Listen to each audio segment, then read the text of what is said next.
Hello, welcome back. ഇന്നത്തെ ദിവസത്തിലേക്ക് എല്ലാവർക്കും സ്വാഗതം. എല്ലാവർക്കും സുഖമായിരിക്കും അല്ലേ? അൽഹംദുലില്ലാ, എനിക്കും മക്കൾക്ക് ഇവിടെ സുഖമാണ്. അപ്പോൾ നിങ്ങൾ 2-3 ദിവസമായിട്ട് ഇങ്ങനെ കാണുന്നുണ്ടാവും ഞാനിങ്ങനെ ഷോർട്ട് ഇടുന്നതും വീഡിയോ ഇടുന്നതും ഒക്കെ കേട്ടോ. അപ്പോൾ കുറേ ആൾക്കാർ ഇൻസ്റ്റയിലായാലും എൻ്റെ അടുത്ത് വന്നിട്ട് പിന്നെ കമൻ്റായിട്ട് ചോദിച്ചിട്ടുണ്ട്. കമൻ്റ് അല്ല, അങ്ങനെ പേഴ്സണലായിട്ട് വന്നിട്ട് ചോദിച്ചിട്ടുണ്ട് എവിടെയാണ് കല്യാണം, ആരതാണ് കല്യാണം എന്നൊക്കെ. അപ്പോൾ അതിനൊക്കെ ഞാനൊരു മറുപടി തരാം കേട്ടോ. മട്ടന്നൂർ എൻ്റെ ഉമ്മാൻ്റെ ഏട്ടൻ്റെ മോൻ്റെ കല്യാണമാണ്. അപ്പോൾ ഞങ്ങൾ കല്യാണത്തിന് പോയിട്ട് വന്ന് ഇന്നലെ ഒന്നും ഞങ്ങൾക്ക് വീഡിയോ ഇടാൻ കഴിഞ്ഞില്ല കേട്ടോ. ഞാൻ ഇങ്ങനെ ഷോർട്ട് ഇട്ടിട്ട് ഇങ്ങനെ ആരോടൊന്നും പറയുന്നൊന്നുമില്ലല്ലോ, എവിടെ കല്യാണം എന്നൊക്കെ ചോദിക്കുന്നവരോടൊന്നും മറുപടി പറയണമെന്നൊന്നുമില്ല. അപ്പോൾ ഒരു മറുപടി ആയിട്ട് വരിക കേട്ടോ. ഞങ്ങൾ ഇവിടുന്ന് പോകുന്ന വീഡിയോ ഒന്നും എടുത്തിട്ടില്ല. ശനിയാഴ്ച ആയിരുന്നു കല്യാണം, ഞങ്ങൾ വെള്ളിയാഴ്ച പോയിട്ടുണ്ട്. അപ്പോൾ പോകുന്ന വീഡിയോ ഒന്നും എടുത്തിട്ടില്ല കേട്ടോ. അങ്ങനെ അവിടെ പോയി ചെക്കൻ്റെ റൂമൊക്കെ നോക്കി. അപ്പം അടിപൊളി, മാഷാ അല്ലാ. സത്യം പറയാനില്ലേ, കല്യാണം കഴിഞ്ഞ് വന്നിട്ട് ഇതുവരെക്കും ഒന്ന് ഒരു മനസ്സൊന്നും ഓക്കെ ആയിട്ടില്ല കേട്ടോ. എന്താ പറയുക, നമ്മളെ സിസ്റ്റേഴ്സും ബ്രദേഴ്സും മൂത്തമ്മയും അളാമയും പിന്നെ കാരണവരൊക്കെ ആയിട്ട് അങ്ങനെ നമ്മൾ അടിച്ച് പൊളിച്ച് നമ്മളെ ഫാമിലി ആയിട്ട് നമ്മൾ അടിച്ച് പൊളിച്ചിട്ട് വന്നു കഴിഞ്ഞാൽ നമ്മളെ മനസ്സൊന്നും ഒരു ഹാപ്പി ആവില്ലല്ലോ. 2 ദിവസം സത്യം പറയാൻ ശരിക്കും ഉറങ്ങിയിട്ട് തന്നെ ഇല്ല. അപ്പുറം ഇപ്പുറമൊക്കെ നമ്മൾ ചെറിയും കളിയും വാക്കൊക്കെ ആയിട്ട് അങ്ങനെ ഉണ്ടാ. അങ്ങനെ അവിടെ പോയി ചോറ് വെയ്യെല്ലാം കഴിഞ്ഞ് കുറേ നേരം ഇരുന്ന് വാക്കൊക്കെ പറഞ്ഞ് വീഡിയോ എടുക്കലൊക്കെ കഴിഞ്ഞിട്ട് പിന്നെ ഇതിപ്പോൾ നമ്മൾ എന്താ ഗ്രൂം ട്യൂബിക്കുള്ള ഒരുക്കങ്ങളാണ് കേട്ടോ. കുറേ ഫോട്ടോഷൂട്ടൊക്കെ എടുക്കുന്നുണ്ട്. അപ്പം അതിനുള്ള ഒരുക്കങ്ങൾ, പാട്ട്, കൂത്ത്, ഡാൻസ് എല്ലാം ഉണ്ട് കേട്ടോ. ഇതിൽ മുഖം പെടുത്താൻ പറ്റാത്തവരതൊക്കെ ഇതിൽ ആഡ് ആയിട്ടുണ്ട്. അതുകൊണ്ട് എല്ലാവരും ആദ്യം തന്നെ എല്ലാവരോടും ഒരു ക്ഷമ ചോദിക്കുകയാണ് ഞാൻ കേട്ടോ. അപ്പോൾ ക്ഷമിക്കുക. പക്ഷേ ഈ വീഡിയോ ഒക്കെ കാണുമ്പല്ലേ, സത്യം പറയണ ഇങ്ങനെ എഡിറ്റ് ആക്കുന്ന സമയത്ത് ഓരോന്നിങ്ങനെ കാണുമ്പോൾ മനസ്സിന് ഭയങ്കര ഒരു സന്തോഷം. അങ്ങനെ ഗ്രൂം ടോബിക്ക് ഏട്ടനും അനിയനാണ് ഇട്ടത്. പുതിയാപ്പിള ഈ വൈറ്റ് ഷർട്ട് ഇട്ടതാണ്, ബ്ലാക്ക് ഷർട്ട് ഇട്ടതാണ് ഏട്ടൻ്റെ കുട്ടിയാണ് കേട്ടോ, ഷാനിഫോൻ്റെ കുട്ടിയാണ്. അങ്ങനെ ആ ഗ്രൂം ടൂബിക്കില്ല ഇതൊക്കെ ഒരുങ്ങുകയാണ് കേട്ടോ.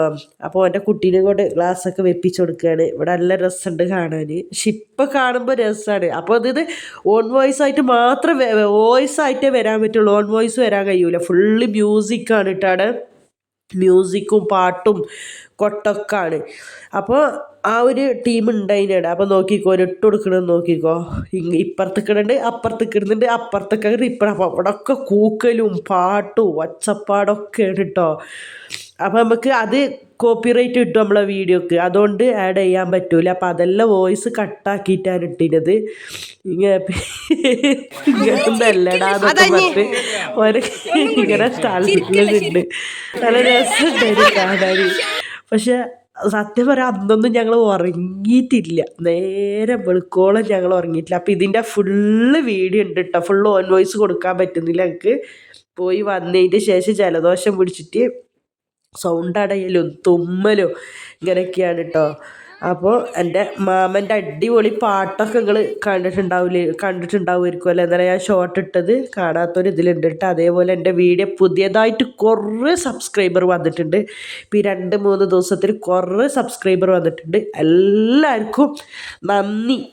ഇനിയും നിങ്ങളെ സപ്പോർട്ട് ഉണ്ടെങ്കിൽ മാത്രം എനിക്ക് മുന്നോട്ട് പോകാൻ പറ്റുള്ളൂ. ഞാൻ അപ്പോഴൊക്കെ തട്ടിമുട്ടിയിട്ട് വീഡിയോ ഇടണം കേട്ടോ. അപ്പോൾ നിങ്ങളെല്ലാവരും എൻ്റെ വീഡിയോ കണ്ട് സപ്പോർട്ട് ചെയ്യുക. വീഡിയോയിൽ വലിയ എഡിറ്റിങ്ങും കാര്യങ്ങളും ഫോണ് ക്ലിയറും അല്ലാത്തതുകൊണ്ട് സാധാരണ ഒരു വിദ്യാഭ്യാസമോ അതോ ഒന്നുമില്ലാത്ത ഒരാൾ വീഡിയോ എടുത്ത് എഡിറ്റ് ചെയ്യുമ്പോൾ അതിൻ്റെതായ തെറ്റുകുറ്റങ്ങളൊക്കെ ഉണ്ടാവും. അപ്പോൾ നിങ്ങൾ അതൊക്കെ ക്ഷമിച്ച് പുറത്ത് എൻ്റെ വീഡിയോ സപ്പോർട്ട് ചെയ്യട്ടോ. ഇനി നിങ്ങളെ ഫാമിലിയിലേക്കായാലും ഫ്രണ്ട്സുകളിലേക്കായാലും എൻ്റെ വീഡിയോ സപ്പോർട്ട് ചെയ്ത് കൊടുത്ത് വീഡിയോ ഷെയർ ചെയ്ത് കൊടുത്തിട്ട് നിങ്ങൾ സപ്പോർട്ട് ചെയ്യുക. പിന്നെ എൻ്റെ വീഡിയോ നിങ്ങൾക്ക് ഇനിയും കാണാൻ താല്പര്യം ഉണ്ടെങ്കിൽ എൻ്റെ കാണുന്ന വീഡിയോക്കെല്ലാം നിങ്ങൾ ലൈക്ക് അടിക്കണം കേട്ടോ. നിങ്ങൾ കാണുന്ന വീഡിയോക്ക് ലൈക്ക് അടിച്ചാൽ അടുത്ത് നിങ്ങൾക്ക് നോട്ടിഫിക്കേഷനായിട്ട് എൻ്റെ വീഡിയോ എത്തുള്ളൂ. അതുപോലെ ഇനിയും മുന്നോട്ട് വേറെ ആളുകളിലേക്ക് ഷെയർ ആയി പോകണം എന്നുണ്ടെങ്കിൽ എൻ്റെ വീഡിയോക്ക് നിങ്ങൾ ലൈക്ക് അടിക്കണം കേട്ടോ. അങ്ങനെ കമ്പിത്തിരിയും പൂത്തിരിയും ഒന്നും പറയണ്ട, ഒരു മജയായിരുന്നു, മജ ആക്കീന് കേട്ടോ. നല്ല രസമുണ്ടായിന്. ഇപ്പം അത് കാണുമ്പോൾ നല്ല സങ്കടമുണ്ട്. അപ്പം ഞാനെന്ത് വിചാരിച്ച്, ഇപ്പോൾ ഒരു ഫോട്ടോ ഒക്കെ എടുക്കുകയാണെന്നുണ്ടെങ്കിൽ എല്ലാവരും ഗാലറിയിൽ എത്ര കാലം സൂക്ഷിച്ചു വെക്കും? അധിക കാലം നമുക്ക് സൂക്ഷിക്കാൻ പറ്റൂലല്ലോ. ഈ വീഡിയോ ആകുമ്പോൾ അതവിടെ കടന്നോളും. നമ്മൾ ഇതിന് സത്യം പറയാൻ താല്പര്യം, വീഡിയോയുടെ മുന്നിൽ വരാത്തവരും മുഖം കാണിക്കാൻ പറ്റാത്തവരും താല്പര്യമില്ലാത്തവരും എല്ലാവരും ഉണ്ട്. ഓരോതൊക്കെ ഞാൻ ഇതിന് എന്താ പറഞ്ഞെങ്കിൽ നമുക്ക് എപ്പോഴെങ്കിലുമൊക്കെ കാണല്ലേ. അങ്ങനെ കേക്ക് മുറിയെല്ലാം കഴിഞ്ഞിട്ട് കുട്ടിപ്പട്ടാളങ്ങൾക്ക് കൊടുക്കുകയാണ്. പിന്നെ കേക്ക് പോയ വയ്യേ ഉണ്ടായിട്ടില്ല. പിന്നെ നമ്മളാരും കേക്കിലേക്ക് ശ്രദ്ധിച്ചിട്ടില്ല. കേക്ക് പോയ വയ്യേ ഉണ്ടായിട്ടില്ലായിരുന്നു. പിന്നെ ഇതിലേക്കാട്ടോ പോയത്. പാട്ടും ഡാൻസും കളിയും ഒക്കെ ആയിട്ട് മാഷാ അല്ലാ അൽഹംദുലില്ലാഹ് റാഹത്തായിട്ട് കഴിഞ്ഞിട്ടോ. അങ്ങനെ ഞങ്ങൾ ഇതിൻ്റെ പാർട്ട് 2 ഉണ്ട്. പെണ്ണിൻ്റെ അവിടെ നമ്മൾ പോണതും ഇത് മൈലാഞ്ചി മോന്തിൻ്റെ കല്യാണമാണ് കേട്ടോ. പിറ്റേന്ന് ഞങ്ങൾ പെണ്ണിനെ കൂട്ടാൻ പോണതും പെണ്ണിൻ്റെ അടുത്ത വീഡിയോയിൽ ഇൻഷാ അല്ലാ നാളെ ഇതിൻ്റെ ബാക്കി പാർട്ട് 2 ആയിട്ട് നാളെ വരുന്നതായിരിക്കും. കുട്ടികളെല്ലാം നല്ല മജാക്കുന്നുണ്ട്. അപ്പോൾ ഇതിൻ്റെ ബാക്കി വീഡിയോ നാളെ വരും കേട്ടോ. അപ്പോൾ നിങ്ങൾ ഒരിക്കൽ കൂടി പറയുന്നതിന് വന്നവർ ക്ഷമിക്കുക. പക്ഷെ ആരും മുഖം തെളിവായിട്ട് ഇപ്പോൾ കാണണമെന്നില്ല. എന്നാലും ഞാൻ പറയുന്നത് നിങ്ങളോട് ക്ഷമ ചോദിക്കുകയാണ്. വീഡിയോയിൽ വരാൻ ഇഷ്ടമില്ലാത്തവരൊക്കെ ഉണ്ടെങ്കിൽ ക്ഷമിക്കുക. അപ്പോൾ ബാക്കി വീഡിയോ എല്ലാം നിങ്ങൾ കണ്ടു നോക്കിയിട്ട് വരിക കേട്ടോ.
അങ്ങനെ എല്ലാ പരിപാടികളും കഴിഞ്ഞ് ഞങ്ങളിങ്ങനെ ഇരിക്കുമ്പോഴാണ് കേട്ടോ എൻ്റെ ഉമ്മാൻ്റെ ഇഞ്ഞൊരു ഏട്ടൻ്റെ മോന് വീഡിയോ കോൾ വിളിച്ച് അന്ന് വന്നിട്ടില്ല, പിറ്റേന്നായിരുന്നു വന്നിട്ടുണ്ടായത്. വീഡിയോ കോൾ വിളിച്ചപ്പോൾ ഞാൻ വീഡിയോ എടുത്തതാണ് കേട്ടോ. അപ്പോൾ മുഖം ഇങ്ങനെ പൊത്തി പിടിക്കണം. അപ്പോൾ ഇന്നത്തെ വീഡിയോ ഉള്ളൂ. അസ്സലാമു അലൈക്കും.